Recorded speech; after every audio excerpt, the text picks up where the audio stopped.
j'ai suivi une célébration, donc c'est une messe catholique. Je préfère le préciser parce que ça a son importance. Une célébration, c'était une messe du soir, c'était à Montmartre.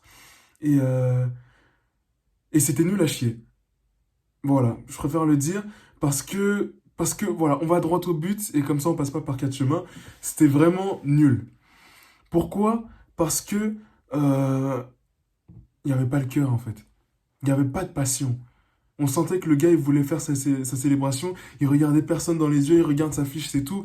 Il lit de manière monotone, on n'entend même pas ce qu'il dit. Tu vois, et ça se sentait que le cœur n'y était pas. Et ça, c'est dommage. Ça, c'est vraiment dommage. Parce que Montmartre, on était dans une belle cathédrale remplie de force et de puissance, dans le sens où les personnes, toutes les 135 ans d'existence, hein, si je me trompe pas, et toutes ces personnes qui sont venues prier, prier, avec cœur, avec amour, avec passion, qui sont venues se relier pour pas que le Saint-Sacrement soit seul, tu vois, vraiment pour pas que Dieu soit seul, parce que il est question de Dieu dans cette histoire, et qui sont venus se relier, prier l'histoire qu'il y a derrière tout ça, c'est un vrai truc. Et on a un prêtre, qui vient célébrer une messe sans passion, sans amour. Et du coup, le sens de célébration, le sens de messe, perd tout son sens. Le sens d'enseigner, parce qu'à un moment donné, il va faire son homélie, il fait son homélie. Le sens d'enseigner avec amour, le sens de vivre sa foi avec amour, tout ça n'a plus aucun sens. La vocation même sans amour, que ce soit en tant que prêtre, mais aussi en tant que chrétien, en tant que particulier qui a sa foi chrétienne, s'il n'y a pas l'amour, ni de passion, ni ne serait-ce qu'un intérêt, tu vois, alors rentre à la maison, il n'y a plus rien à voir. Tu vois? Et c'est ça souvent qui nous manque chez les catholiques, c'est que on oublie d'y mettre la passion. On oublie de parler avec passion, de parler avec les yeux qui brillent, de regarder dans les yeux, d'être heureux d'être chrétien. Tu vois, parce que on parle de l'amour de Dieu comme si on allait acheter du pain à la boulangerie. Tu vois? On parle de l'amour de Dieu comme si on récitait une phrase qui n'a aucun sens. Tu vois? Et ça, je trouve ça tellement dommage qu'on oublie à ce point de parler avec passion. Que là, je parle essentiellement des célébrations dans notre cas, mais je trouve que, alors beaucoup, je vais pas dire beaucoup, parce que je ne connais pas, je connais pas toutes les célébrations qui se font, tous les prêtres qui, tu vois, mais souvent, trop souvent, chez les catholiques, on oublie de parler avec passion, tu vois, et ça, je trouve ça vraiment dommage d'enseigner avec passion, ne serait-ce qu'à l'homélie, de descendre dans l'assemblée, regarder les gens, témoigner aussi en même temps qu'on parle. C'est-à-dire que notre attitude, la manière dont on parle, témoigne de à quel point on est touché par Jésus-Christ. Tu vois, ou à quel point on est touché par Dieu, à quel point on est touché par cette foi-là qu'on essaye de faire vivre en nous, à quel point on est touché par l'amour de Dieu. Et si on a en face de nous quelqu'un de vide, quelqu'un qui paraît mort à l'intérieur, tu vois, et qui parle de Dieu comme si il parlait de, je sais pas, de BFM TV, tu vois, là, le message, il passe pas. Le message, il passe pas. Parce que le gars disait, oui, acceptons le pardon de Dieu. Tu vois, je suis pas en train de critiquer. C'est une bonne critique. Parce que je fais cette vidéo dans l'optique qu'on s'améliore. Nous, les catholiques, tu vois, qu'on oublie les formes, qu'on désacralise ce qui n'a pas lieu d'être, mais qu'on n'en oublie pas pour autant l'importance de toutes ces choses-là, mais que au-delà des gestes et des formes, tu vois, parce qu'une messe catholique, une messe évangélique, c'est pas du tout la même chose. Il y a les formes, il y a tout ce qu'il faut, tout ça, tu vois, tout ça pour la gloire de Dieu. Mais au-delà des formes, mettons un peu de passion, un peu d'amour, tu vois, un peu témoignons avec le corps, montrons qu'on est touché par Dieu, tu vois.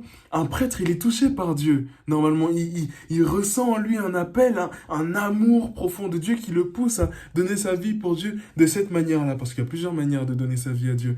Et, et, euh, et rares sont les prêtres, en tout cas dans ma vie, que j'ai rencontrés et qui avaient cette passion en eux. Et je trouve ça vraiment dommage que, ouais, on ne parle plus de Dieu souvent dans les églises catholiques avec passion. Ça, je trouve ça dommage. Et c'est là où on va devoir prendre exemple sur nos frères évangéliques qui, eux, pour le coup, ont le sens du spectacle. Eux, pour le coup, ont comment dire, l'art de mettre de la passion dans leurs textes, dans leur enseignement, etc. Là, on va devoir apprendre d'eux. Même si parfois, bon, on va se le dire, parfois chez les évangéliques, il s'agirait de doser. Hein? Voilà, parfois, on voit des pasteurs arriver avec des ailes dans le dos, comme ça, sur la scène, avec des câbles comme ça. Oui, Jésus-Christ. Non, doucement. Il s'agirait de doser. Voilà. C'est un équilibre à trouver dans les deux cas, en fait. Voilà. Bon, cette vidéo, à prendre avec un peu d'humour, évidemment. Voilà. Avec un peu de recul. Mais au-delà des formes que je peux donner, regardez le fond de cette vidéo. Et ouais, essayons ensemble de changer ça. De quand on parle de Dieu, de parler de lui avec passion. Ou bien, enfin, voilà, vous voyez de quoi je parle. Vous voyez de quoi je parle. Je suis pas fou quand même. Est-ce que je suis fou de dire ça?